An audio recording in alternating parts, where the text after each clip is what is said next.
Number 3 وہ تمہیں کتے کی موت مارے گا فارس۔ نوریان پاشا کی غیرت کا گراف تم جیسے گرے ہوئے انسان کی سوچ سے کہیں بلند ہے۔ وہ تمہیں زمین کی تہوں سے بھی ڈھونڈ نکالے گا۔ آئمہ نے لہو تھوکتے ہوئے غرا کر کہا۔ اس کی آنکھوں میں لرزش تھی مگر لہجے میں چٹان جیسی ہمت۔ اس کی بات سن کر فارس کے کہکہے کارخانے کی بوسیدہ دیواروں سے ٹکرا کر ایک ہولناک گونج پیدا کرنے لگے۔ اس نے سگریٹ کا دھواں آئمہ کے چہرے پر چھوڑا اور تضحیک آمیز لہجے میں بولا، وہ یہاں نہیں پہنچ سکتا میری جان، وہ اس وقت اپنی ہڈیوں کا ڈھانچہ سمیٹ رہا ہوگا۔ نوریان پاشا اب ایک بجھا ہوا چراغ ہے اور بجھے ہوئے چراغ راستہ نہیں دکھایا کرتے۔ وہ آہستہ آہستہ آئمہ کے قریب آیا۔ اس کی نظروں میں موجود درندگی اب جنون کی حدوں کو چھو رہی تھی۔ اس نے آئمہ کے چہرے کو چھونے کی کوشش کی تو آئمہ نے نفرت سے اپنا رخ موڑ لیا۔ تمہیں پتہ ہے آئمہ، پہلے تو یہ صرف ایک کھیل تھا، پاشا خاندان کو برباد کرنے کا ایک مہرہ، مگر اب تو تم سے شدید محبت ہو گئی ہے، ایسی محبت جو تمہیں تباہ کر کے ہی دم لے گی۔ آئمہ کا دل کسی چڑیا کی طرح سینے میں پھڑک رہا تھا، اسے اپنے وجود سے گھن آنے لگی۔ نوریان، لالا، کہاں ہیں آپ؟ اس نے بند آنکھوں سے اپنے محافظ کو پکارا مگر جواب میں صرف فارس کی شیطانی ہنسی سنائی دی۔ فارس نے ایک جھٹکے سے اس کا دوپٹہ اس کے گلے سے کھینچ کر دور پھینک دیا اور وحشیانہ انداز میں اس کے قریب ہوا۔ آج تمہاری یہ پکاریں کسی کام نہیں آئیں گی، آج اس اظہار ضبط کو ہمیشہ کے لیے پامال ہونا ہے۔ آئمہ نے تڑپ کر خود کو چھڑانے کی کوشش کی، اس میں زخمی کندھے سے خون رس کر زمین پر گر رہا تھا، مگر فارس کا جنون کسی بھی رحم سے عاری تھا۔ اس نے آئمہ کی کلائیوں کو مروڑا اور اسے دیوار سے لگا دیا۔ آئمہ کی چیخیں کارخانے کے لوہے کے دروازے سے ٹکرا کر واپس پلٹ رہی تھی۔ وہ کسی بسمل کی طرح تڑپ رہی تھی۔ اس کی عزت، اس کی انا، اس کا سب کچھ داؤ پر لگا تھا۔ فارس کی انگلیاں اس کی روح کو زخمی کر رہی تھی اور وہ لڑکی جو ابھی محبت کی آغوش میں سکون ڈھونڈنے چلی تھی، اب ایک بار پھر تذلیل کے گہرے گڑھے میں گر رہی تھی۔ کارخانے کے اندر گھٹن اور ہوس کا راج تھا۔ آئمہ کی ہمت جواب دے رہی تھی، اسے لگ رہا تھا کہ اس کی سانسیں اب رک جائیں گی۔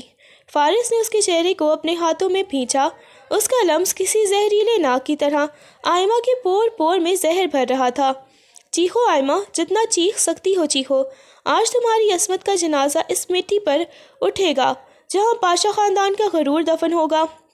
اس نے دیوانگی کے عالم میں اس کی قمیص کے کالر پر ہاتھ ڈالا۔ آئمہ نے اپنی آنکھیں سختی سے میچ لیں، اس کی زبان پر صرف ایک ہی نام تھا، ایک ہی پکار تھی جو اس کی آخری امید تھی۔ ادھر اندھیرے میں ڈوبی سڑک پر ایک گاڑی کے ٹائروں کے چیخنے کی آواز آئی، مگر کارخانے کے اندر شیطان اپنی جیت کا جشن منانے کے لیے تیار کھڑا تھا۔ آئمہ کا وجود لرز رہا تھا، وہ تڑپ رہی تھی، اس کی سسکیاں اب دم توڑ رہی تھیں اور فارس کا ہاتھ اس کی حرمت کی آخری لکیر پار کرنے ہی والا تھا کہ ایک زوردار دھماکہ ہوا اور کارخانے کا آہنی گیٹ کاغذ کی طرح اڑتا ہوا اندر آ گرا۔ آئمہ نے اپنی آنکھیں بند کر کے آخری بار پوری قوت سے پکارا، نوریان! وہ تڑپ رہی تھی، اس کا وجود ذلت کے اس احساس سے لرز رہا تھا۔ فارس کی سانسیں اس کے چہرے کو جھلسا رہی تھیں۔ ادھر شہر کے وسط میں نوریان پاشا اپنی گاڑی سڑکوں پر دوڑا رہا تھا۔ اسے جو لوکیشن ملی تھی وہ اسے شہر کے ایک سنسان گودام کی طرف لے جا رہی تھی۔ وہ بے خبر تھا کہ اسے دھوکے سے آئمہ سے دور لے جایا جا گیا ہے۔ عین اسی وقت کارخانے کے باہر پولیس کی گاڑیوں کے سائرن گونج اٹھے۔ انسپکٹر شہریار، جو نوریان کا بچپن کا دوست تھا، اپنی ٹیم کے ساتھ دیواریں پھلانگ کر اندر داخل ہوا۔ پولیس، ہینڈز اپ! شہریار کی گرجدار آواز نے فارس کے ارادوں میں خلل ڈالا۔ فارس نے ایک جھٹکے سے آئمہ کو چھوڑا اور پیچھے مڑا، اس کی آنکھوں میں ناکامی کا زہر اترا ہوا تھا۔ کم بخت، یہ پولیس یہاں کیسے پہنچی گئی؟ اس نے دانت پیستے ہوئے اپنی پستول نکالی اور پولیس پر اندھا دھند فائرنگ شروع کر دی۔ پولیس کی جوابی فائرنگ اور دھوئے کے بادلوں کا فائدہ اٹھاتے ہوئے فارس نے کارخانے کا پچھلا خفیہ راستہ کھولا۔ اس نے ایک نفرت بھری نظر ادموئی آئمہ پر ڈالی جو کرسی سے لٹ کے سسک رہی تھی، اور اندھیرے میں غائب ہو گیا۔ شہریار بھاگتا ہوا آئمہ کے پاس پہنچا اور اس کی رسیاں کھولنے لگا۔ بھابھی، آپ ٹھیک ہیں؟ نوریان راستے میں ہے، میں نے اسے اطلاع دے دی ہے۔ آئمہ نے بے جان نظروں سے شہریار کو دیکھا اور اس کی آنکھیں موندتی چلی گئیں، جبکہ باہر سڑکوں پر فارس ایک کالی گاڑی میں تیزی سے فرار ہونے میں کامیاب ہو چکا تھا۔ نوریان کا دوست اسے پکڑنے میں ناکام رہا تھا۔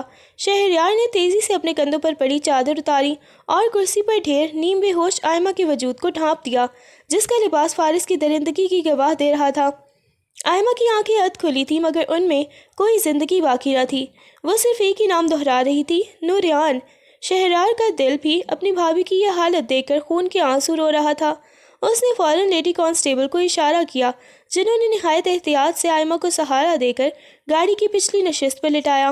جلدی کرو، اسے سٹی ہسپتال لے کر جاؤ، 1 منٹ کی بھی تاخیر نہیں ہونی چاہیے، شہریار نے دھاڑ کر حکم دیا اور خود اپنا فون نکالا۔ دوسری طرف نوریان شہر کے دوسرے کونے میں ایک خالی گودام کے سامنے کھڑا ہانپ رہا تھا۔ اسے احساس ہو چکا تھا کہ اسے غلط جگہ بھیجا گیا ہے۔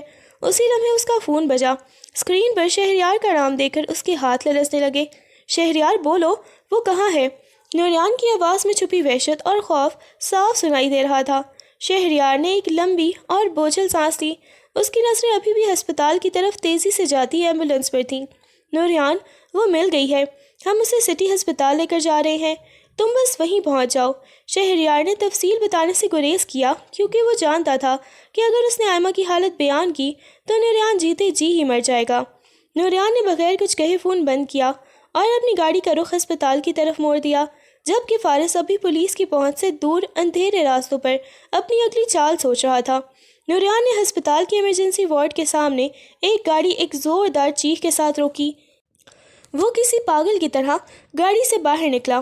اس کے چہرے پر خوف اور جنون کی ملی جلی کیفیت تھی۔ وہ ہانپتا ہوا لڑکھڑاتے قدموں کے ساتھ اندر بھاگا۔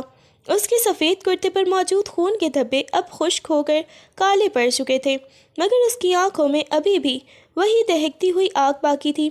آئمہ، میری آئمہ کہاں ہے؟ وہ ایمرجنسی وارڈ کی گلیارے میں دھاڑا۔ نوریان کا جاہو جلال اور اس کی وحشت دیکھ کر وہاں موجود عملہ سہم کر پیچھے ہٹ گیا۔ سامنے ہی شہریار دیوار سے ٹیک لگائے کھڑا تھا، اس کی نظریں جھکی ہوئی تھیں۔ نوریان نے لپک کر شہریار کا گریبان پکڑ لیا۔ شہریار، بولتے کیوں نہیں؟ وہ ٹھیک ہے نا؟ اس کتے نے اسے چھوا تو نہیں؟ بولو شہریار۔ شہریار نے نوریان کے لرزتے ہاتھوں کو اپنے ہاتھوں میں لیا اور اسے سہارا دے کر کرسی پر بٹھانے کی کوشش کی۔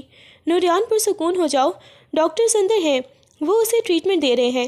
نوریان نے زخمی نظروں سے وارڈ کے بند دروازے کو دیکھا، جس کے اوپر آپریشن تھیٹر کی سرخ لائٹ جل رہی تھی۔ اسے وہ تمام لمحے یاد آئے جب اس نے آئمہ پر شک کیا تھا، اسے خود اپنے ہاتھوں سے دکھ دیے تھے۔ میں اسے نہیں بچا سکا شہریار، میں نے اسے پھر سے تنہا چھوڑ دیا۔ نوریان نے اپنے سر کو دونوں ہاتھوں میں جکڑ لیا اور وہیں فرش پر ڈھیر ہو گیا۔ اس کی ہچکیاں بند گئیں۔ وہ شخص جو پورے علاقے کے لیے خوف کی علامت تھا، آج ایک معصوم لڑکی کے دکھ میں ٹوٹ کر بکھر چکا تھا۔ وارڈ کے اندر آئمہ کی زندگی اور موت کی جنگ چل رہی تھی اور باہر نوریان اپنی روح کے زخموں کا حساب کر رہا تھا۔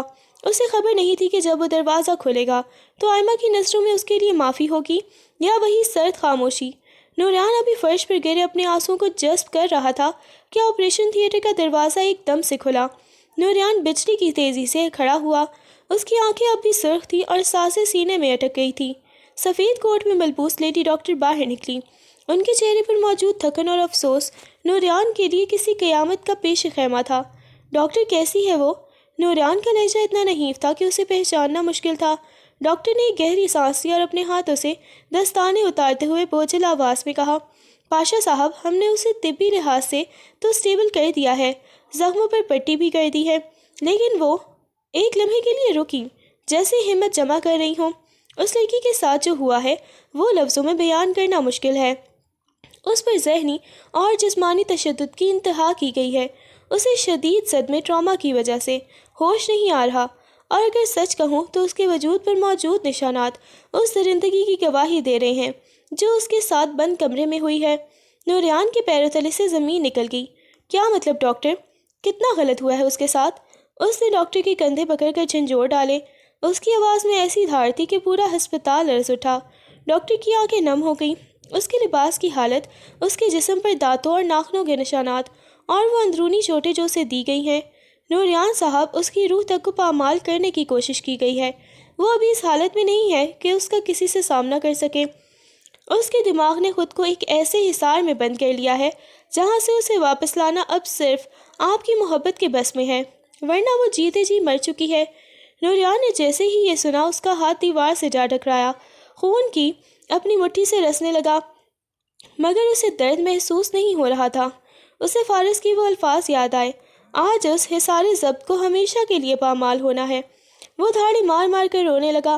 وہی نوریان پاشا جو کبھی نہیں جھکا تھا، آج ہسپتال کی کوریڈور میں گھٹنوں کے بل گرا ہوا اپنی ہستی کو مٹتا ہوا دیکھ رہا تھا۔ اس نے سوچا کہ وہ آئمہ کا محافظ تھا، مگر وہ تو اس کی عزت کی لکیر پر خون ہوتے ہوئے بھی اسے بچا نہیں سکا تھا۔ شہریار نے آگے بڑھ کر اسے سنبھالنا چاہا، مگر نوریان نے اسے دور دھکیل دیا اور اس کی نظریں ہسپتال کے اس کمرے کی طرف جم گئیں جہاں آئمہ سفید چادر میں لپٹی ایک زندہ لاش بنی پڑی تھی۔ اب اس کے ذہن میں صرف ایک ہی مقصد باقی تھا، انتقام، ایسا انتقام جس کی مثال تاریخ میں نہ ملتی ہو۔ فارس اپنی کالی گاڑی تیز رفتاری سے دوڑاتا ہوا نوریان کے اس پرانے فلیٹ پر پہنچا جہاں اس نے زویا کو چھپا رکھا تھا۔ اس کے چہرے پر شکست اور غصے کی لالی تھی۔ جیسے ہی وہ اندر داخل ہوا، زویا تڑپ کر اس کے سامنے آئی۔ اسے ابھی ابھی خبر ملی تھی کہ فارس نے آئمہ کے ساتھ کیا درندگی کی ہے۔ تم انسان نہیں ہو فارس، تم ایک جانور ہو۔ زویا نے دھاڑتے ہوئے ایک زوردار تماچا فارس کے منہ پر رسید کر دیا۔ فارس کا چہرہ ایک طرف جھک گیا، اس نے غصے سے اپنی دھاڑ پسی۔ زویا اس کے سامنے کسی زخمی ناگن کی طرح پھنکار رہی تھی۔ تم نے کہا تھا کہ تم صرف اسے نوریان کی نظروں میں گراؤ گے، اسے بدنام کرو گے۔ تم نے اس کی عزت پر ہاتھ کیوں ڈالا؟ اتنے بڑے گناہ کی شراکت دار میں نہیں بن سکتی تھی۔ زویا کی چیخیں فلیٹ کی دیواروں سے ٹکرا رہی تھیں۔ میں جا رہی ہوں پولیس کے پاس، میں سب بتا دوں گی کہ یہ سب تمہارا پلان تھا۔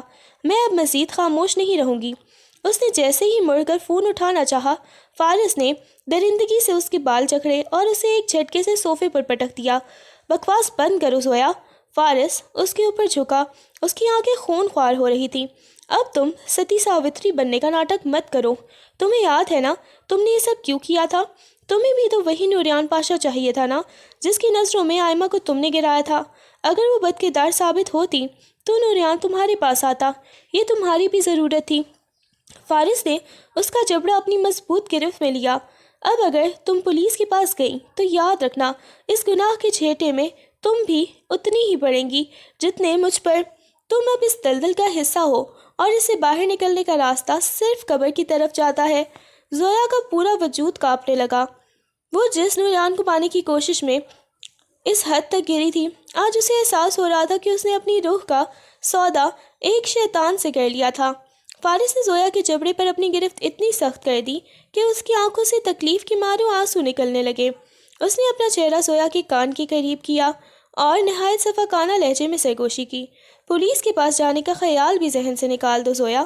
اگر تم نے زبان کھولی تو میں نوریان کو بتا دوں گا کہ آئمہ کے جوس میں نشہ تم نے اپنے ہاتھوں سے ملایا تھا اور وہ تمہیں گولی مارنے میں ایک سیکنڈ کی بھی دیر نہیں کرے گا، اور تم اب میری اس جال میں اتنی برا پھنس چکی ہو کہ جتنا تڑپو گی اتنا ہی دھسو گی۔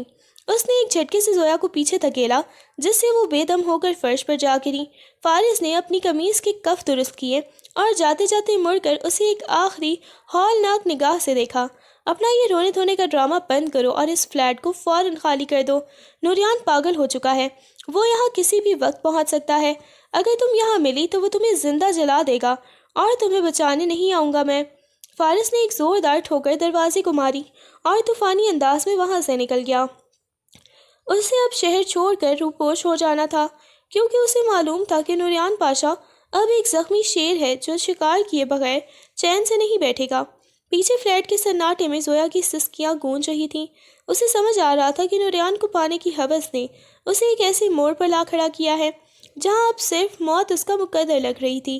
2 دن بعد جب ہسپتال کے سفید کمرے میں صبح کی پہلی کرن نے دستک دی تو آئمہ کی پلکوں میں ایک ہلکی سی لرزش پیدا ہوئی۔ اس کا پورا وجود پتھر کی طرح بھاری تھا، جیسے روح کسی لوہے کی شکنجے میں جکڑی ہوئی ہو۔ اس نے بہت ہمت جمع کر کے اپنی آنکھیں کھولیں، مگر سامنے منظر دھندلا تھا۔ جیسے ہی اسے ہوش کی دنیا میں واپسی کا احساس ہوا، کارخانے کی وہ وحشتناک لمحات کسی فلم کی طرح اس کے دماغ کی اسکرین پر چلنے لگے۔ فارس کا وہ بھیانک چہرہ، اس کے ناپاک لمس کی تپش، اس کی وہ شیطانی ہنسی جس میں تذلیل کی بو تھی، سب کچھ ایک ساتھ آئمہ کے ذہن میں بھتوڑوں کی طرح پرسنے لگا۔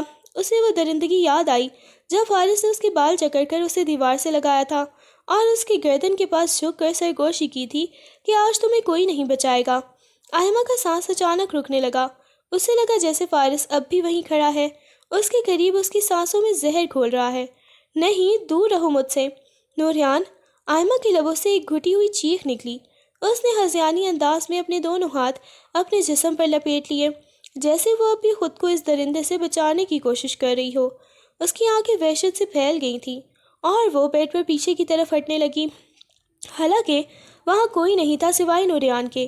وہ پچھلے 48 گھنٹوں سے وہیں فرش پر بیٹھا اس کی ایک جنبش کا منتظر تھا۔ نوریان تڑپ کر کھڑا ہوا اور اس کا ہاتھ تھامنا چاہا، مگر آئمہ نے ایک جھٹکے سے اپنا ہاتھ پیچھے کھینچ لیا۔ اس کی نظروں میں نوریان کے لیے وہ شناسائی نہیں تھی، بلکہ وہی خوف تھا جو اسے فارس کی قربت میں محسوس ہوا تھا۔ اسے نوریان کے لمس میں بھی وہی درندگی محسوس ہو رہی تھی جس نے اسے 2 دن پہلے مار ڈالا تھا۔ نوریان کا دل کٹ کر رہ گیا۔ اس نے دیکھ لیا کہ فارس نے نہ صرف آئمہ کے جسم کو بلکہ اس کے اعتبار اور اس کے سکون کو بھی ذبح کر دیا تھا۔ آئمہ مسلسل اپنے بازوؤں کو رگڑ رہی تھی، جیسے وہ اس ناپاک لمس کے نشانات کو اپنے جسم سے کھرچ کر نکال پھینکنا چاہتی ہو، اور اس کی یہ تڑپ نوریان کے لیے کسی بھی گولی کے زخم سے زیادہ تکلیف دہ تھی۔ آئمہ کی آنکھوں میں پھیلی وحشت اب ایک دیوانگی کی صورت اختیار کر رہی تھی۔ اسے کمرے کے سفید دیوانیں کارخانے کے اس لوہے کے پنجرے کی طرح لگ رہی تھیں جہاں اس کی حرمت کی دھجیاں اڑائی گئی تھیں۔ وہ اپنے بستر پر پیچھے کی طرف ہٹتی ہوئی دیوار سے جا لگی اور اپنے دونوں ہاتھوں سے اپنے بال نوچنے لگی۔ دور ہٹ جاؤ، مجھے مت چھونا نوریان، وہ مجھے مار ڈالے گا، وہ گندا ہے، اس کے ہاتھ گندے ہیں۔ اس کی آواز میں وہ پکار نہیں تھی جو نوریان کے لیے ہوتی تھی، بلکہ ایک ایسی چیخ تھی جو کسی گہرے کنویں سے آ رہی ہو۔ وہ مسلسل اپنے بازوؤں اور گردن کو ناخنوں سے کھرچ رہی تھی، جیسے وہ اس گوشت کو ہی الگ کر دینا چاہتی ہو، جیسے وہ اس گوشت کو ہی الگ کر دے جو فارس نے چھوا تھا۔ نوریان تڑپ کر آگے بڑھا۔ آئمہ، میری بات سنو، میں ہوں نوریان، کوئی تمہیں نہیں چھوئے گا، میں یہاں ہوں۔ اس نے جیسے ہی آئمہ کے گندے پر ہاتھ رکھنا چاہا، آئمہ نے ایک دلوس چیخ ماری اور اپنا سر زور زور سے دیوار پر مارنے لگی۔ اس کی ہذیانی کیفیت دیکھ کر نوریان کے ہاتھ پاؤں پھول گئے۔ وہ لڑکی جو کبھی پھول کی طرح نازک تھی، آج اپنی ہی جان کی دشمن بنی ہوئی تھی۔ ڈاکٹر جلدی آئیں، نوریان کی آواز پورے وارڈ میں گونجی۔ لیڈی ڈاکٹر اور نرسیں ہانپتی ہوئی اندر داخل ہوئیں۔ آئمہ کسی زخمی جانور کی طرح تڑپ رہی تھی۔ اس کے منہ سے جھاگ نکل رہا تھا اور وہ مسلسل فارس کے نام کی دہائی دے کر نوریان کو خود سے دور رہنے کا کہہ رہی تھی۔ اس کا ذہنی توازن اس وحشت ناک صدمے کے بوجھ تلے جواب دے چکا تھا۔ اسے پکڑیں، یہ خود کو نقصان پہنچا لے گی، ڈاکٹر نے بلند آواز میں کہا۔ 4 نرسوں نے مل کر آئمہ کے لرزتے وجود کو قابو کرنے کی کوشش کی، مگر اس کے اندر جیسے کسی جنونی کی طاقت آ گئی تھی۔ وہ ہاتھ پاؤں مار رہی تھی اور نوریان کی طرف دیکھ کر ایسے ہنس رہی تھی جیسے وہ اسے پہچان ہی نہ رہی ہو۔ آخرکار ڈاکٹر نے تیزی سے ایک تیز اثر بے ہوشی کا انجیکشن سیڈیٹو نکالا اور آئمہ کی بازو میں اتار دیا۔ کچھ ہی لمحوں میں آئمہ کے جسم کی مزاحمت کم ہونے لگی۔ اس کی آنکھیں آہستہ آہستہ مونتی چلی گئیں، مگر بند آنکھوں کے کونوں سے بھی آنسو نکل کر اس کے تکیے کو بھگو رہے تھے۔ وہ نڈھال ہو کر دوبارہ اسی بستر پر ڈھیر ہو گئی، مگر اس کی سسکیاں اب بھی اس کے حلق میں پھنسی ہوئی تھیں۔ ڈاکٹر نے نوریان کی طرف دیکھا جس کا چہرہ آنسوؤں سے بھیگا ہوا تھا اور ہاتھ لرز رہے تھے۔ پاشا صاحب، اسے فی الحال اسی طرح رہنا ہوگا، ورنہ یہ اپنی ہوش میں خود کو مار ڈالے گی۔ اس کا دماغ اس سچ کو قبول کرنے کے لیے تیار نہیں ہے جو اس کے ساتھ ہوا ہے۔ ڈاکٹر کی بات نوریان کے سینے میں کسی خنجر کی طرح لگی۔ نوریان نے وہیں فرش پر بیٹھ کر آئمہ کا وہ ہاتھ اپنے ہاتھ میں لیا جس پر ابھی بھی نرسوں کی گرفت کی سرخ انگلیاں چھپی ہوئی تھیں، اور اس کا سر ندامت سے جھک گیا۔ صبح کی سنہری کرنیں کھڑکی سے چھن کر کمرے میں آ رہی تھیں، جہاں فارس گہری اور بے فکر نیند سو رہا تھا، جیسے پچھلی رات اس نے کوئی گناہ نہیں بلکہ کوئی مار کا سر کیا ہو۔ اسی لمحے ایک چھوٹی سی معصوم سی 10 سالہ بچی دعا اچھلتی ہوئی بیڈ پر چڑھی اور شرارت سے فارس کے بال کھینچنے لگی۔ بھیا اٹھ جائیں نا، دیکھیں کتنا سورج اوپر آ گیا ہے۔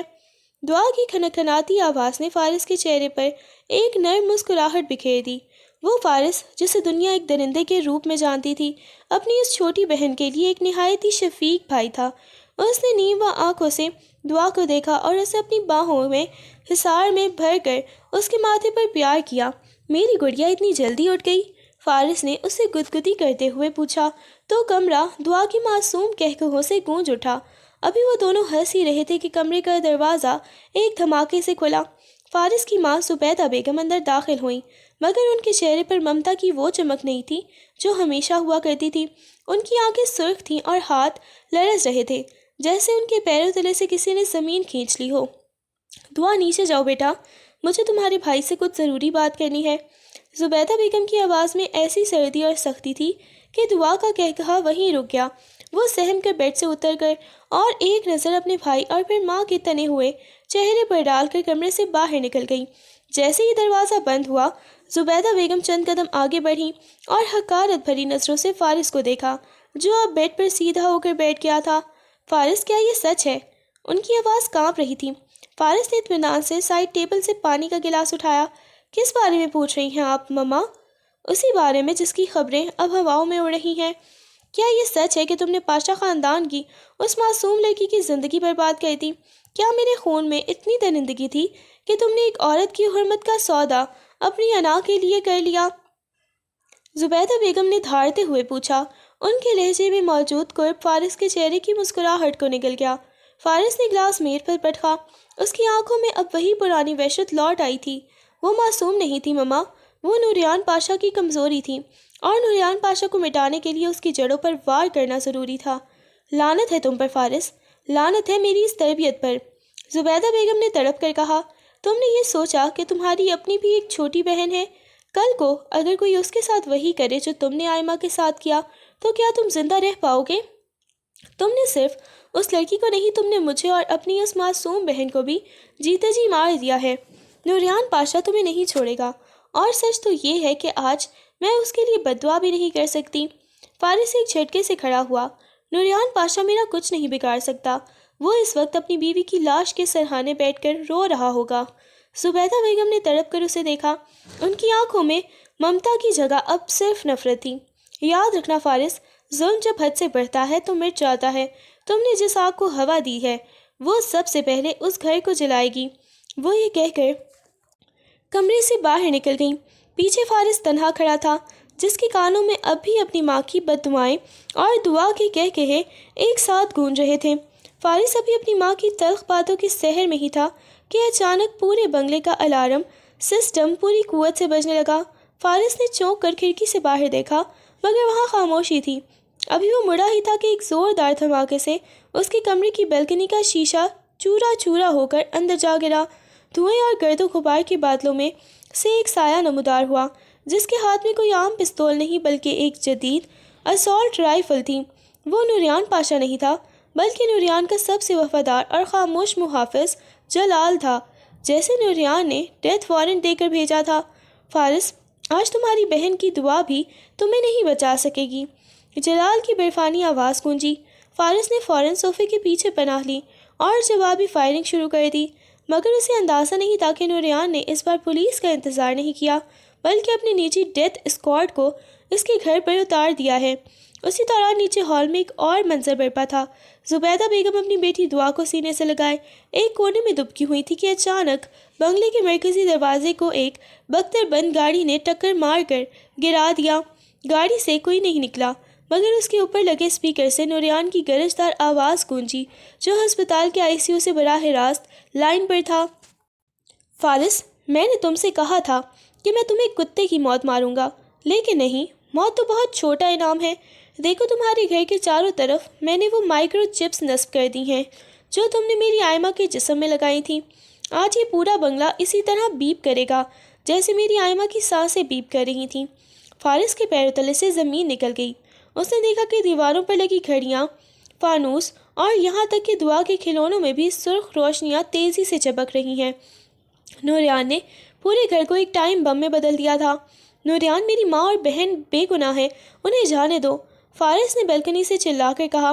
اس کی آواز میں پہلی بار حقیقی خوف جھلکا۔ بے گناہ؟ نوریان کا سرد کہکہا گونجا۔ میری آئمہ بھی بے گناہ تھی فارس۔ تمہارے پاس صرف 5 منٹ ہیں، یا تو تم باہر آ کر میرے سامنے گھٹنے ٹیک دو، یا پھر اپنی آنکھوں کے سامنے اپنے اس پیارے گھر کو راکھ کا ڈھیر بنتے دیکھو۔ تمہارا وقت شروع ہوتا ہے اب۔ کمرے میں موجود دعا رونے لگی۔ زبیدہ بیگم نے دعا کی آنکھیں اپنے ہاتھوں سے ڈھانپ لیں، جبکہ اوپر کمرے میں فارس ایک ایسے جال میں پھنس چکا تھا جہاں ایک طرف جلال کی گولیاں تھیں اور دوسری طرف نوریان کا بچھایا ہوا بارودی حصار۔ سسپنس کی انتہا تب ہوئی جب فارس نے دیکھا کہ دعا کے ہاتھ میں موجود گڑیا کی آنکھ سے بھی ایک سرخ لیزر اس کے سینے پر آ کر ٹک گئی تھی، نوریان کا غصہ اس وقت آسمان کو چھو رہا تھا۔ وہ ہسپتال سے لائیو کال پر تھا اور اس کے حکم پر اس کے گارڈز نے فارس کے بنگلے کو گھیرے میں لے رکھا تھا۔ نوریان کی آواز اسپیکر سے کسی گرجتے بادل کی طرح سنائی دے رہی تھی۔ باہر آ جاؤ فارس، اپنی بزدلی کی دیواروں سے باہر نکل اور میرا سامنا کر، ورنہ یہ مائکرو چپس تیرے ساری شان گھر کو تیرے اپنوں سمیت راکھ کر دیں گی۔ اوپر بالکنی میں کھڑا فارس، جس کے ماتھے پر پسینہ تھا، ایک لمحے کو لڑکھڑایا۔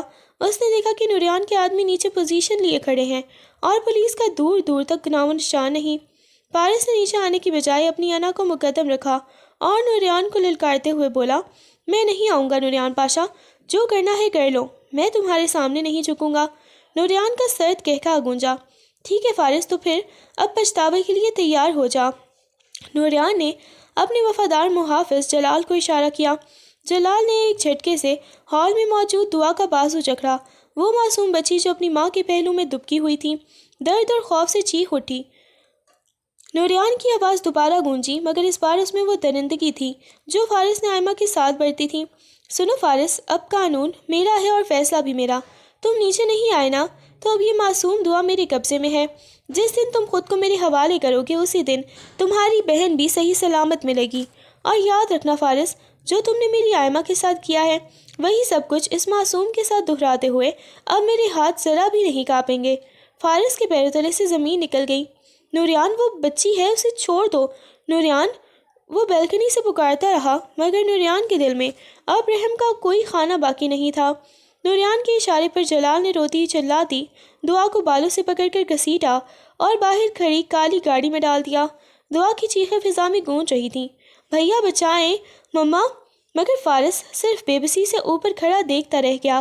زبیدہ بیگم یہ منظر دیکھ کر اپنی بیٹی کا نام لیتی ہوئی وہی فرش پر ڈھیر ہو گئیں۔ ان کا سانس اکھڑ چکا تھا اور وہ بے ہوش ہو گئیں۔ نوریان نے گاڑی کے اسٹارٹ ہونے کی آواز سنی اور فون بند کر دیا۔ اب شکاری خود شکار بن چکا تھا اور فارس کی بزدلی نے اس کی اپنی سب سے پیاری ہستی کو اس جہنم میں جھونک دیا تھا جس کا ایندھن اس نے خود تیار کیا تھا۔ گاڑی کی پچھلی نشست پر بیٹھی دعا کی ہچکیاں رکنے کا نام نہیں لے رہی تھیں۔ اس کے معصوم چہرے پر آنسو اور خوف کی ایسی لہر تھی کہ دیکھنے والے کا دل پسیج جائے۔ اس کی مسلسل چیخو پکار نے نوریان کے اعصاب کو جھنجھوڑ کر رکھ دیا۔ خاموش ہو جاؤ، ایک لفظ بھی اب تمہاری زبان سے نہ نکلے۔ نوریان نے ایک وحشیانہ دھاڑ ماری اور گاڑی کے ڈیش بورڈ پر زور سے ہاتھ مارا۔ نوریان اس گرجدار آواز پر دعا ایک دم سہم گئی۔ اس کی چیخیں حلق میں ہی دب گئیں اور وہ ڈر کے مارے گاڑی کے کونے میں دبک گئی۔ اس کی بڑی بڑی آنکھوں میں پھیلی وہ دہشت نوریان کے غصے کو مزید ہوا دے رہی تھی۔ شہریار جو ڈرائیونگ سیٹ پر بیٹھا یہ سب دیکھ رہا تھا، اب خاموش نہ رہ سکا۔ اس نے گاڑی ایک طرف روکی اور مڑ کر نوریان کی آنکھوں میں آنکھیں ڈالیں۔ نوریان، ہوش کے ناخن لو، یہ تم کیا کر رہے ہو؟ وہ ایک 10 سال کی بچی ہے، اسے اس خونی کھیل میں کیوں گھسیٹ رہے ہو؟ تم انتقام کی آگ میں اتنے اندھے ہو گئے ہو کہ ایک معصوم کا بچپن برباد کرنے چلے ہو۔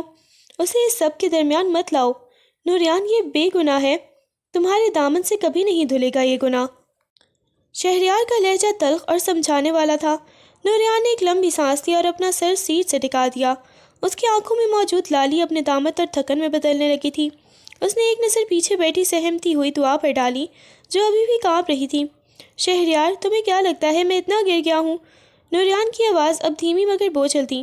یہ دعا میری اپنی چھوٹی بہنوں کی طرح ہے، میری بیٹی جیسی ہے یہ۔ میں پاشا ہوں شہریار، میں کسی معصوم کی حرمت پر ہاتھ نہیں اٹھاتا، میں اس کے ساتھ کچھ غلط نہیں کرنے والا اور نہ ہی اسے کوئی خراش آنے دوں گا۔ میں صرف اس درندے فارس کو اس کی اوقات یاد دلانا چاہتا ہوں۔ میں چاہتا ہوں کہ وہ بھی اسی قرب سے گزرے جس سے اس نے میری آئمہ کو گزارا۔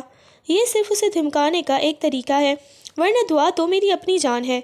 نوریان نے پیچھے مڑ کر دعا کی طرف دیکھا۔ اس کا لہجہ اب نرم ہو چکا تھا۔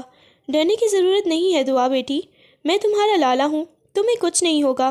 مگر دعا کے معصوم ذہن پر جو نقش بیٹھ چکا تھا اسے مٹانا اب شاید نوریان کے بس میں بھی نہیں تھا۔ فارس نے ایک طنزیہ مسکراہٹ کے ساتھ نوریان کا نمبر ڈائل کیا۔ اس کے لہجے میں خوف کی بجائے ایک عجیب سی بے فکری اور زہر بھرا اعتماد تھا۔ جیسے ہی نوریان نے کال اٹھائی، فارس کی آواز گونجی، نوریان پاشا، یہ جو تم نے میری بہن کو اٹھانے کا ڈرامہ رچایا ہے نا، اس سے مجھے کوئی فرق نہیں پڑنے والا۔ میں تمہیں بہت اچھی طرح جانتا ہوں، تم اتنے پتھر دل ہو ہی نہیں سکتے۔ کہ ایک معصوم بچی پر ہاتھ اٹھاؤ؟ تم تو مجھ سے بھی زیادہ اس حال میں اس کی حفاظت کرو گے، کیونکہ تمہارے اندر کی وہ انسانیت ابھی مری نہیں ہے۔ فارس نے ایک کہکا لگایا اور بات جاری رکھی۔ مجھے کوئی پرواہ نہیں ہے کہ دعا تمہارے پاس ہے، کیونکہ میں جانتا ہوں کہ پاشا خاندان کی غیرت اسے ایک خراش بھی نہیں آنے دے گی۔ تم نے اسے اغوا کر کے اپنی ہی مشکل بڑھائی ہے، میری نہیں۔ نوریان نے مٹھیاں بھینچ لیں، اس کا خون اس کے ہاتھ میں لرز رہا تھا۔ فارس کی یہ بے حسی اور اسے مزید اشتعال دلا رہی تھی۔ فارس، تم اپنی بہن کے خون کے سودے پر اتر آئے ہو؟ سودا وہ کرتے ہیں جنہیں ہار کا ڈر ہو نوریان۔ فارس نے سرد لہجے میں جواب دیا۔ تم اسے اپنے پاس رکھو، اسے کھلاؤ پلاؤ، اس کی حفاظت کرو۔ جس دن تم تھک جاؤ اسے خود واپس چھوڑنے آؤ، مجھے اب کوئی فرق نہیں پڑتا۔ یہ کہہ کر فارس نے کال کاٹ دی، جبکہ دوسری طرف نوریان حیرت اور غصے کی تصویر بنا کھڑا تھا۔ فارس نے اس کا سب سے بڑا مہرہ ہی بیکار کر دیا تھا۔ اسے معلوم تھا کہ نوریان کا اخلاق ہی اس کی سب سے بڑی کمزوری ہے، اور اب دعا نوریان کے لیے انتقام کا ذریعہ نہیں بلکہ ایک ذمہ داری بن چکی تھی۔ فارس، بہت نازک ہے نا، ناز ہے تمہیں اپنی اس معصوم بہن دعا پر، تو اب میرا وار سن لو۔ بہت جلد تمہاری یہ لاڈلی بہن مما بنے گی۔ میں اس کی زندگی میں وہ طوفان لاؤں گا کہ تم اپنی نسل کی بربادی کا تماشا دیکھو گے۔ نوریان نے یہ ہولناک جملہ بول کر فون کاٹ دیا۔ اس کی آنکھوں میں انتقام کی ایک ایسی آگ تھی جو ہر رشتے کو جلا کر راکھ کر دینا چاہتی تھی۔ نوریان نے گاڑی کے شیشے سے باہر دیکھا۔ اس کے چہرے پر ایک ایسی مسکراہٹ تھی جس میں سکون نہیں بلکہ زہر تھا۔ اس نے فون نکال کر فارس کو ایک میسج بھیجا، تیار ہو جاؤ فارس، تماشا شروع ہونے والا ہے۔ وہ گاڑی سے اترا اور ایک ویران مگر عالیشان فارم ہاؤس کے کمرے میں داخل ہوا جہاں نکاح خواں پہلے سے موجود تھا۔ نوریان نے ایک سرد نگاہ شہریار پر ڈالی جو ابھی صدمے کی حالت میں کھڑا تھا۔ نوریان، پاس آ جاؤ، یہ تم کیا کر رہے ہو؟ شہریار نے آخری بار اسے روکنے کی کوشش کی۔ وہ ابھی گڑیوں سے کھیلتی ہے، تم اسے نکاح کے بندھن میں باندھ رہے ہو۔ نوریان نے دھاڑ کر اسے خاموش کروا دیا۔ میں اسے فارس کو مارنے کے لیے ایک ہتھیار بنا رہا ہوں شہریار، اور میں تم سے بہتر کسی پر بھروسہ نہیں کر سکتا۔ نکاح پڑھاؤ۔ دعا ایک کونے میں کھڑی اپنے چھوٹے چھوٹے ہاتھ سے آنسو پہنچ رہی تھی۔ جب نکاح خواہ نے دعا کا نام لے کر شہریار کے ساتھ اس کا نکاح پڑھانا شروع کیا تو اسے لفظوں کی سنگینی کا اندازہ ہی نہیں تھا۔ وہ بس سہم کر شہریار کے پاس جا کھڑی ہوئی اور اس کی قمیض کا کونا پکڑ کر چھپ گئی۔ اسے لگا کہ شاید نوریان اسے مارے گا اور صرف شہریار ہی اسے بچا سکتا ہے۔ نوریان نے زبردستی دعا کا انگوٹھا نکاح نامے پر رکھوایا۔ دعا کی معصوم آنکھیں نوریان کے چہرے پر جمی تھیں، جیسے وہ پوچھ رہی ہو کہ لالا آپ مجھ سے ناراض کیوں ہیں۔ جیسے ہی نکاح مکمل ہوا، نوریان نے نکاح نامے کی ایک واضح تصویر کھینچی اور فارس کو واٹس ایپ کر دی۔ ساتھ ہی ایک وائس میسج بھی بھیجا جس میں اس کی آواز کسی درندے کی طرح گونج رہی تھی۔ فارس، مبارک ہو، تمہاری بہن آج سے شہریار کی بیوی بن چکی ہے، اور یاد ہے نا میں نے کیا کہا تھا، بہت جلد وہ مما بھی بنے گی۔ اب اپنی غیرت کا جنازہ اٹھاؤ اور میرے سامنے آ کر گھٹنے ٹیکو، ورنہ یہ بچی پاشا خاندان کے انتقام کی بھیٹ چڑھ جائے گی۔ نوریان نے فون جیب میں ڈالا اور شہریار سے کہا، اسے لے جاؤ یہاں سے، اسے کسی ایسی جگہ رکھو جہاں فارس کا سایہ بھی نہ پڑ سکے۔ آج سے یہ تمہاری ذمہ داری ہے، لیکن یاد رکھنا فارس کو لگنا چاہیے کہ میں نے اپنا کہا پورا کر دیا ہے۔ شہریار نے بوجھل دل کے ساتھ دعا کا سر سہلایا۔ وہ دعا جو تھوڑی دیر پہلے تک نوریان کی آواز سے تھر تھر کانپ رہی تھی، اب شہریار کے سینے سے لگ کر تھوڑا پرسکون ہوئی تھی، کیونکہ وہ اسے اپنا محافظ سمجھ رہی تھی، اس حقیقت سے بے خبر کہ وہ اس کے نکاح میں آ چکی ہے۔ نوریان جب ہسپتال پہنچا تو ICU کے باہر کا منظر دیکھ کر اس کے قدم مچمت ہو گئے۔ اندر سے آئمہ کی چیخیں اب بھی گونج رہی تھیں، حالانکہ اسے بھاری خوراک کے انجیکشن دیے جا چکے تھے۔ ڈاکٹر نے نوریان کو پاس بلا کر انتہائی فکر مندی سے کہا، پاشا صاحب، آئمہ کی ذہنی حالت ہاتھ سے نکلتی جا رہی ہے۔ یہاں کا ماحول، سفید لباس میں نرسیں اور ڈاکٹروں کا بار بار معائنہ کرنا اسے اس بھیانک رات کی یاد دلا رہا ہے۔ وہ ہر مرد کو دیکھ کر ڈرتی ہے اور چیختی ہے۔ بہتر ہے کہ آپ اسے گھر لے جائیں، شاید جانی پہچانی جگہ پر اسے تھوڑا سکون مل جائے، ورنہ اس کا دل اس خوف کو برداشت نہیں کر پائے گا۔ نوریان ایک بار پھر اندر سے ٹوٹ کر کرچی کرچی ہو گیا۔ وہ جاہو جلال والا نوریان پاشا جس نے ابھی ابھی فارس کی بہن کی زندگی کا سودا کیا تھا، اپنی محبت کی یہ حالت دیکھ کر بے بس ہو گیا۔ وہ آئمہ کو بے ہوشی کی حالت میں ہی گود میں اٹھا کر گھر لے آیا۔ گھر کا منظر، کچھ گھنٹوں بعد جب آئمہ کو ہوش آیا تو اس کی آنکھیں کمرے کی چھت کو گھور رہی تھیں۔ نوریان پاس ہی بیٹھا اس کا ہاتھ تھامنے کے لیے آگے بڑھا۔ آئمہ، میری جان، دیکھو میں ہوں۔ نوریان۔ جیسے ہی نوریان کی آواز آئمہ کے کانوں میں پڑی، اس کا پورا وجود لرز اٹھا۔ اس نے ایک وحشیانہ جھٹکے سے اپنا ہاتھ چھڑایا اور بیڈ کے کونے میں دبک گئی۔ اس کی نظروں میں نوریان کے لیے محبت نہیں، وہی وحشت تھی جو فارس کے لیے تھی۔ نہیں، دور رہو مجھ سے، تم سب گندے ہو، مجھے مت چھونا، آئمہ ہذیانی انداز میں چلانے لگی۔ اس نے سائڈ ٹیبل پر رکھا پانی کا گلاس اور لیمپ اٹھا کر نوریان کی طرف کھینچ مارا۔ چلے جاؤ یہاں سے، مجھے مار ڈالو مگر مجھے ہاتھ مت لگانا۔ شیشے کے ٹکڑے نوریان کے ماتھے پر لگے اور خون کی ایک دھار بہہ نکلی، مگر اسے اپنی تکلیف کا احساس تک نہ تھا۔ آئمہ اب بیڈ سے نیچے اتر کر فرش پر پڑی چیزیں اسے مار رہی تھی اور مسلسل رو رہی تھی۔ نوریان کا ضبط جواب دے گیا۔ وہ تیزی سے آگے بڑھا اور آئمہ کی تمام تر مزاحمت کے باوجود اسے دونوں کندھوں سے مضبوطی سے جکڑ لیا۔ آئمہ بس کرو، میری طرف دیکھو۔ نوریان نے اسے جھنجھوڑا اور پھر اسے پوری قوت سے اپنے سینے سے لگا لیا۔ آئمہ نے اس کے سینے پر ہاتھ مار رہی تھی، اسے دھکیل رہی تھی، مگر نوریان نے اسے آزاد نہیں کیا۔ میں تمہارا نوریان ہوں آئمہ،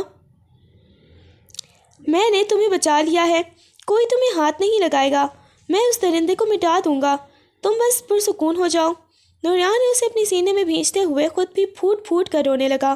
آئمہ کی مزاحمت آہستہ آہستہ کم ہونے لگی اور وہ نوریان کو قمیص کی مٹھیوں میں جکڑ کر دھاڑے مار کر رونے لگی۔ اس کے آنسو نوریان کے زخموں کو بھگو رہے تھے، مگر وہ اس ایک لمحے کے لیے بھی خود سے دور نہیں کرنا چاہتا تھا۔ اسے احساس ہو رہا تھا کہ فارس نے صرف ایک لڑکی کی عزت نہیں لوٹی تھی، بلکہ نوریان کی پوری کائنات کو راکھ کر دیا تھا۔ آئمہ کی حالت سنبھلنے کی بجائے مزید بگڑنے لگی۔ نوریان کے سینے سے لگ کر وہ پرسکون ہونے کی بجائے اچانک ایک نئی وحشت کا شکار ہو گئی۔ اس نے نوریان کو پوری قوت سے پیچھے دھکیلا اور بیڈ کی سائڈ ٹیبل پر پڑا ہوا شیشے کا ٹوٹا ہوا ٹکڑا اٹھا لیا۔ میں گندی ہو چکی ہوں نوریان، مجھے جینے کا کوئی حق نہیں ہے۔ آئمہ نے جنونی انداز میں وہ تیز دھار ٹکڑا اپنی کلائی پر رکھنا چاہا۔ وہ درندہ جیت گیا، اس نے مجھے مار دیا۔ آئمہ نہیں، نوریان کی روح فنا ہو گئی۔ اس نے لپک کر آئمہ کا ہاتھ پکڑنے کی کوشش کی، مگر آئمہ خود کو نقصان پہنچانے پر تلی ہوئی تھی۔ کشمکش میں آئمہ کے ہاتھ سے خون رسنے لگا۔ نوریان کا ڈر اب شدید غصے اور بے بسی میں بدل گیا۔ اس نے آئمہ کے ہاتھ سے وہ ٹکڑا چھین کر دور پھینکا اور ایک زوردار تماچا آئمہ کے منہ پر رسید کر دیا۔ کمرے میں اچانک موت جیسی خاموشی چھا گئی۔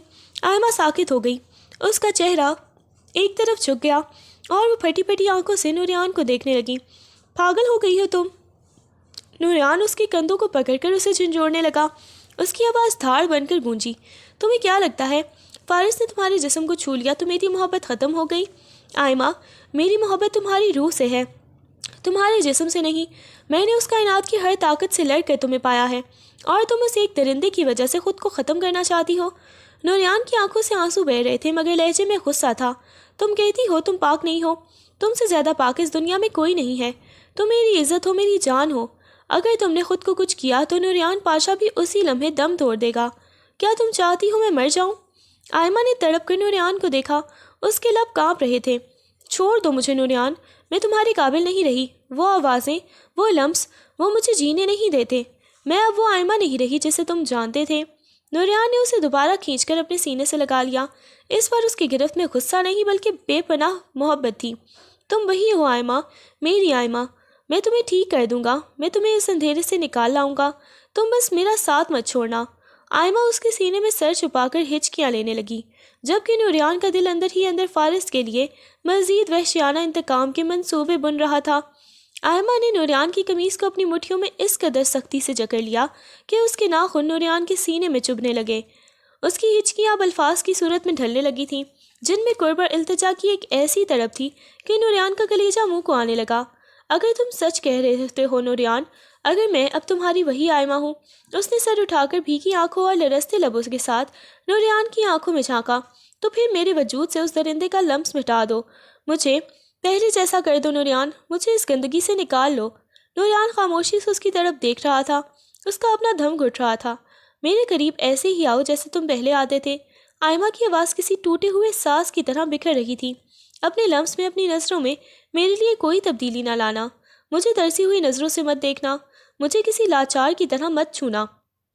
نوریان، میں جانتی ہوں کہ اب تمہارے لیے بہت مشکل ہوگا مجھے اور میرے اس داغدار وجود کو قبول کرنا۔ تمہارے دماغ میں بار بار وہ سب آئے گا۔ اس نے ایک لمبی سسکی لی اور نوریان کے چہرے پر ہاتھ رکھا۔ لیکن اگر تم بھی مجھ سے دور ہو گئی، اگر تمہارے چھونے کے انداز میں ذرا بھی ہچکچاہٹ آئی، تو میں واقعی مر جاؤں گی۔ مجھے یقین دلاؤ کہ میں اب بھی وہی تمہاری عزت ہوں، وہی آئمہ جس کے گرد تمہاری کائنات گھومتی تھی۔ نوریان نے تڑپ کر آئمہ کے دونوں ہاتھ اپنے لبوں سے لگا لیے۔ اس کے آنسو آئمہ کی ہتھیلیوں پر گرے۔ کبھی نہیں آئمہ، یہ تمہارا وہم ہے کہ میرے لیے کچھ بدلا ہے۔ تمہارا وجود کسی کی درندگی سے میلا نہیں ہو سکتا۔ تم تو وہ دعا ہو جو میں نے برسوں مانگی تھی۔ اس نے نہایت نرمی اور محبت سے آئمہ کے ماتھے پر بوسہ دیا، ایک ایسا لمس جس میں صرف تحفظ اور تقدس تھا۔ تمہیں بدلنے کی ضرورت نہیں ہے، تم پہلے سے زیادہ معتبر ہو میرے لیے۔ میں تمہارے وجود سے اس ہر یاد کو مٹا دوں گا جو تمہیں تکلیف دیتی ہے۔ تم بس مجھ پر اعتبار رکھو، میں تمہیں کبھی یہ محسوس نہیں ہونے دوں گا کہ تم پر کوئی وقت آیا ہے۔ آئمہ نے اپنا سر دوبارہ اس کے سینے پر رکھ دیا۔ اسے اس لمحے نوریان کی دھڑکنوں میں اپنی زندگی کی رمق محسوس ہو رہی تھی، مگر اس کے ذہن کے کسی کونے میں اب بھی فارس کا وہ بھیانک چہرہ ایک سائے کی طرح منڈلا رہا تھا۔ شہریار دعا کو لے کر اس شہر کے دور والے فارم ہاؤس پر پہنچ چکا تھا جہاں سناٹا اور تنہائی کا راج تھا۔ نوریان نے جنون سے اسے ایک ایسے رشتے میں باندھ دیا تھا جس کا اس نے خواب میں بھی نہیں سوچا تھا۔ وہ کمرے کے صوفے پر بیٹھا ہوا تھا اور سامنے بیڈ کے کونے پر دعا سمٹی ہوئی بیٹھی تھی، جو ابھی بھی اپنی گڑیا کو سینے سے لگائے خاموش تھی۔ شہریار اسے دیکھ رہا تھا اور اسے اپنے اندر ایک عجیب سی بے چینی محسوس ہو رہی تھی۔ اسے بتایا گیا تھا کہ دعا محض 10 سال کی بچی ہے، لیکن اس کے نقوش، اس کا سراپا اور اس کی خاموشی میں ایک ایسی پختگی تھی جو کسی 10 سال کی بچی میں نہیں ہوتی۔ ایک عجیب سی کشش اور ہمدردی شہریار کے دل میں گھر کر رہی تھی۔ دعا، شہریار نے بہت نرمی سے پکارا، کیا تم بہت ڈری ہوئی ہو؟ دعا نے نفی میں سر ہلایا، لیکن اس کی آنکھیں ابھی بھیگی ہوئی تھیں۔ شہریار کی بے چینی بڑھتی جا رہی تھی۔ اس نے ہمت جمع کی اور ایک ایسا سوال کیا جس کا جواب اسے پہلے سے معلوم ہونا چاہیے تھا۔ دعا، تمہاری عمر کیا ہے؟ دعا نے اپنی بڑی بڑی آنکھیں اٹھا کر اسے دیکھا اور دھیمی آواز میں بولی، 16 سال۔ شہریار کے پیر تلے سے زمین نکل گئی۔ وہ ساکت رہ گیا۔ 16 سال؟ اس کے لبوں سے نکلا۔ اسے تو نوریان نے بتایا تھا کہ وہ ابھی صرف 10 سال کی بچی ہے، محض ایک کھلونا ہے فارس کو ڈرانے کے لیے، لیکن یہاں تو حقیقت بالکل مختلف تھی۔ وہ بچی نہیں بلکہ ایک جوان ہوتی ہوئی لڑکی تھی جس کے ساتھ اس کا نکاح کروا دیا گیا تھا۔ وہ بچی نہیں بلکہ ایک جوان ہوتی ہوئی لڑکی تھی۔ شہریار کی نظریں اب دعا کے چہرے پر جم سی گئیں۔ وہ معصومیت اور وہ جوانی کا نکھار، اسے اپنے اندر ایک عجیب سی لہر محسوس ہوئی۔ اسے لگا جیسے اس کے اندر کا مرد جاگ رہا ہو۔ وہ ہوش و حواس سے بیگانہ ہو کر بے ساختگی میں صوفے سے اٹھا اور آہستہ آہستہ دعا کی طرف بڑھنے لگا۔ دعا نے اسے اپنی طرف آتے دیکھ کر کوئی مزاحمت نہیں کی، کیونکہ وہ شہریار پر بھروسہ کرتی تھی۔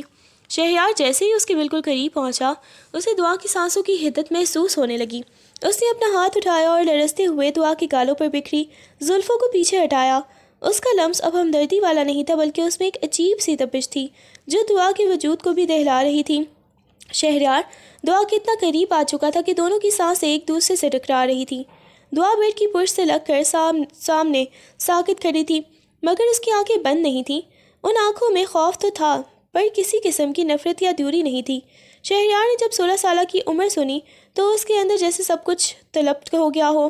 وہ دعا جسے وہ اب تک محض ایک مہرہ سمجھ رہا تھا، اب اسے ایک مکمل عورت کی صورت میں نظر آ رہی تھی۔ شہریار کا دل تیزی سے دھڑک رہا تھا۔ وہ آہستہ سے دعا کے چہرے کی طرف جھکا۔ اس کے لب دعا کے لبوں کے بالکل قریب پہنچ چکے تھے۔ وہ رکنا چاہتا تھا، اس کا ضمیر اسے ملامت کر رہا تھا کہ یہ نوریان کی امانت ہے، مگر دعا کی خاموشی اور اس کی 16 سالہ معصوم جوانی نے اس کے قدم جکڑ لیے تھے۔ دعا کو میاں بیوی کے رشتے کا ادراک تھا۔ وہ جانتی تھی کہ یہ نکاح کیا ہوتا ہے اور اب اس شخص کا اس پر کیا حق ہے۔ جب شہریار اس کے لبوں کے قریب آیا تو دعا نے اسے روکا نہیں، نہ اس نے ہاتھ سے دھکا دیا، نہ اپنا چہرہ پھیرا۔ شہریار کو یہ دیکھ کر شدید حیرت ہوئی۔ اسے لگا تھا کہ وہ چیخے گی یا پیچھے ہٹے گی، مگر دعا کی یہ خاموش رضامندی اسے عجیب سے تذبذب میں ڈال گئی۔ مگر دعا کے اندر ایک طوفان برپا تھا۔ اس کا دل اتنی زور سے دھڑک رہا تھا جیسے ابھی پسلیاں توڑ کر باہر نکل آئے گا۔ اس کے ہاتھ برف کی طرح ٹھنڈے ہو چکے تھے اور وہ شدت خوف سے کانپ رہی تھی، لیکن اس نے اپنی آنکھیں شہریار کے چہرے پر ہی جما رکھی تھیں۔ وہ ڈر رہی تھی، بہت زیادہ ڈر رہی تھی، مگر وہ اسے روکنا نہیں چاہتی تھی۔ شاید اس کے لیے اس وقت اس پوری کائنات میں اس کا سہارا صرف وہی شخص تھا، یا شاید اس کے لیے وہ اس رشتے کو قبول کر چکی تھی۔ شہریار نے دیکھا کہ دعا کی پلکیں لرز رہی ہیں اور اس کی سانسیں اکھڑ رہی ہیں۔ اس نے دعا کے کندھوں پر ہاتھ رکھا تو دعا کے وجود میں ایک دھڑکن دوڑ گئی، مگر وہ اپنی جگہ سے ہلی نہیں۔ تم مجھے روک کیوں نہیں رہی ہو دعا؟ شہریار نے رندی ہوئی آواز میں پوچھا۔ دعا کی آنکھوں میں ایک آنسو ٹپک کر شہریار کے ہاتھ پر گرا۔ اس نے کپکپاتے لبوں سے بس اتنا کہا، آپ میرے شوہر ہیں نا؟ یہ سنتے ہی شہریار کے اندر جیسے کوئی چیز ٹوٹ گئی۔ اسے احساس ہوا کہ یہ لڑکی اپنی مرضی سے نہیں بلکہ اپنے نصیب کے آگے سر جھکا کر کھڑی ہے۔ اس کی بے بسی نے شہریار کے جذبات میں ایک عجیب سی تپش بھر دی۔ وہ مزید قابو نہ رکھ سکا اور اس کے ماتھے سے ہوتا ہوا اس کے لبوں کی طرف مائل ہوا۔ شہریار کے لب دعا کے لبوں کے بالکل قریب تھے اور اس کی سانسوں کی گرمی دعا کے چہرے کو جھلسا رہی تھی۔ دعا نے اپنی آنکھیں سختی سے میچ لیں۔ اس کا پورا وجود لرز رہا تھا جیسے ابھی زمین بوس ہو جائے گی، لیکن جیسے ہی شہریار کا لمس اس کے قریب پہنچا، دعا کے لبوں سے ایک ایسی بات نکلی جس نے وقت کی رفتار کو جیسے تھما دیا۔ آپ مجھ پر اپنا حق جتا سکتے ہیں شہریار صاحب۔ دعا کی آواز میں ایک عجیب سی ویرانی اور گہرا راز چھپا تھا، کیونکہ میں پہلے ہی ایک مردہ لاش ہوں۔ شہریار ایک جھٹکے سے پیچھے ہٹا۔ اس کی آنکھوں میں شدید حیرت اور الجھن تھی۔ کیا مطلب؟ کیا کہہ رہی ہو تم؟ دعا نے اپنی آنکھیں کھولیں جن میں اب خوف نہیں بلکہ ایک ایسی سچائی تھی جو کسی بھی انسان کی روح کو کپکپا دے۔ اس نے اپنی قمیص کی آستینیں دھیرے سے اوپر کیں، جہاں اس کے بازو پر ایک پرانا اور گہرا نشان تھا، جیسے کسی نے اسے جلایا ہو یا کسی خاص مقصد کے لیے نشان زد کیا ہو۔ نوریان لالا کو لگتا ہے کہ وہ فارس سے بدلہ لے رہے ہیں، لیکن وہ نہیں جانتے کہ فارس نے مجھے ان کے پاس کیوں آنے دیا۔ دعا نے ایک ٹھنڈی آہ بھری اور شہریار کی آنکھوں میں دیکھتے ہوئے وہ انکشاف کیا جس نے شہریار کے ہوش اڑا دیے۔ شہریار صاحب، میں فارس کی سگی بہن نہیں ہوں، میں تو اس کھیل کا وہ حصہ ہوں جو برسوں پہلے شروع ہوا تھا، جب نوریان لالا کے باپ نے